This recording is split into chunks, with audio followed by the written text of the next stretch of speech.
ക്ഷമയുടെ പരിശീലന കാലമാണല്ലോ റംസാൻ. ഭക്ഷണപാനീയങ്ങളിൽ നിന്നുള്ള ഉപവാസം മാത്രമല്ല റംസാനിൻ്റെ പ്രത്യേകത. പരിവർത്തനത്തിൻ്റെയും അച്ചടക്കത്തിൻ്റെയും ആത്മീയ വളർച്ചയുടെയും സമയമാണിത്. ഈ പുണ്യമാസം നൽകുന്ന പാഠങ്ങൾ അത് ആചരിക്കുന്നവർക്ക് മാത്രമല്ല, ചുറ്റുമുള്ളവർക്ക് കൂടിയുള്ളതാണ്. വാക്കും പ്രവൃത്തിയും നിയന്ത്രിക്കുന്നതിലൂടെ അത് പാലിക്കുന്നവർക്ക് കൂടുതൽ സമാധാനം ലഭിക്കും.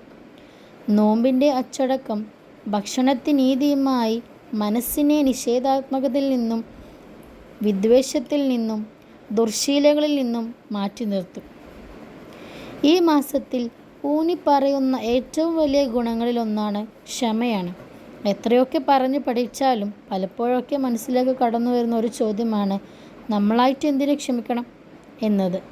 ക്ഷമ സമ്മർദ്ദം കുറയ്ക്കുകയും മാനസികാരോഗ്യം മെച്ചപ്പെടുത്തുകയും ബന്ധങ്ങളെ ശക്തിപ്പെടുത്തുകയും ചെയ്യുന്നു.